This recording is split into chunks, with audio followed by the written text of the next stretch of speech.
खुलुमबाय बयनिसिमबो नोंथांमोननि थाखाय माखासे खौरांफोर लानानै फैलायबाय आरो चेनेलाव गोदानब्ला अन्नानै चेनेलखौ साबस्क्राइब खालामनानै लादो बेल आइकनखौ इलाव होनानै ला जाहाथे नोंथांनाव सिगां नटिफिकेसन सहैग्रोयो।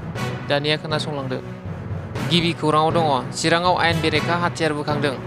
चिरां जिल्लानि भारत भुटान सिमायाव थानाय रुनिखाता ओनसोलाव मैया फुङाव आयेन बेरेखा हाथियार बोखांनो हादों। चिरां जिल्लानि रुनिखाता पुलिस थानानि सिङाव थानाय सालबारि गामियाव मोनसे फोथाराव प्लास्टिकजों फानफबनाय गंसे AK-56 राइफल आरो गंथाम मेगजिन बोखांनो हायो।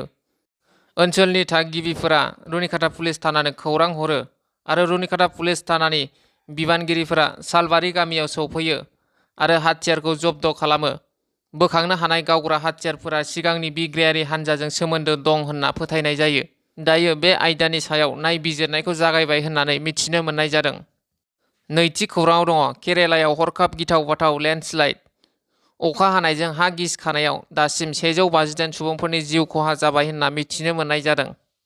थामथि खौराङाव दङ रुपसि बिरखं गाथोननि मुंखौ सोलायसिगोन। रुपसिनि जायगायाव बिरखं गाथोननि मुंखौ कालीचरण ब्रह्म दोनसिगोन होनना खौरां मोननाय जादों। ब्रैथि खौराङाव दङ बाक्सा जिल्ला एबसुआ 2024 मायथाइनि ब्रैथि आन्डार-13 जोलुर बादायलायनायनि जोबथा गेलेनायखौ बानजायदों। बड'फा गोजोरथियारि सोलायनाय मावथांखिखौ बिथा खालामनानै बाक्सा जिल्ला दुलाराय बर' फरायसा आफादा 2024 मायथाइनि ब्रैथि आन्डार-13 जोलुर बादायलायनायनि जोबथा गेलेनायखौ गबर्धना दख'रा एबसुनि आवथायाव थानाय लाचित गेजेर फरायसालिनि गेलेग्रा फोथाराव गाजा गोमजायै खुंनाय जायो। जोबथा बादायलायनाय गेलेनायखौ बेखेवनानै होयो दुलाराय बर' फरायसा आफादनि लोगो गाहाय नेहाथारि दिनेश ब्रह्म। बिथाङा जोबथा गेलेनायाव बाहागो लाबावो एबसुनि गेलेमु नेहाथारि गणेश बसुमतारी, लोगो सोलोंथाइ नेहाथारि रमिय कुमार बसुमतारी, उदालगुरि जिल्ला एबसुनि लोगो आफादगिरि दरनि बर' आरो डिब्रुगड़ मुलुगसोलोंसालिनि बर' फरायसा आफादनि गाहाय नेहाथारि पबित्र ब्रह्म बिथांमोना। बे गेलेनायाव सालबारि दख'रा एबसुआ साफागुरि कक्लाबारि दख'रा एबसुखौ 5-0 गलाव फेजेननानै देरहासार जानो हायो।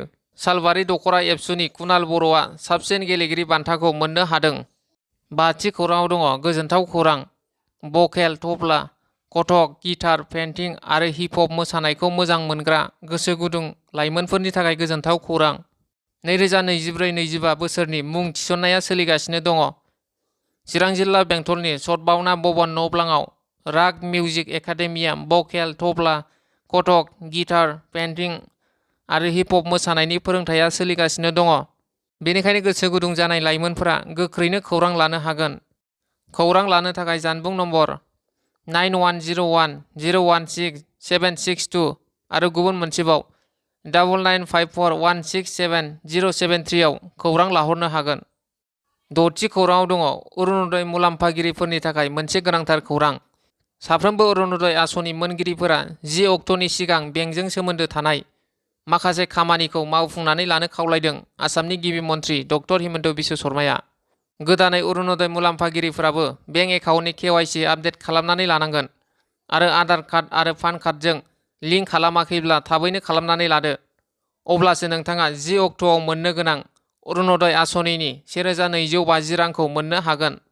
स्निथि खौराङाव दङ क'क्राझार सरकारि फरायसालिमायाव बड'लेण्ड इयुथ इमपावारमेन्ट प्रग्रामनि सायाव मेल खुंदों।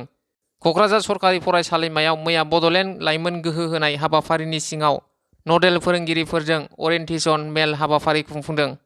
बे हाबाफारियावनो बाहागो लानानै बिटिआरनि गाहाय मावफुं सोद्रोमा प्रमद बर'आ गावनि बिबुंथियाव बुङोदि बिटिआर हालामाव सोलोंथायारि नेटवार्कखौ फेहेरनो थाखाय बिटिसि सरकारनि खोथा होनायखौ रोखा खालामो।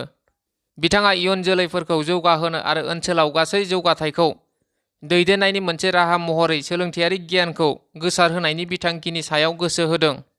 बे हाबाफारियाव बिटिआरनि गासै 5 जिल्लानि गं 25 डिग्री फरायसालिमा आरो गोजौसिन गेजेर फरायसालिनि नडेल फोरोंगिरिफोरा बाहागो लादों।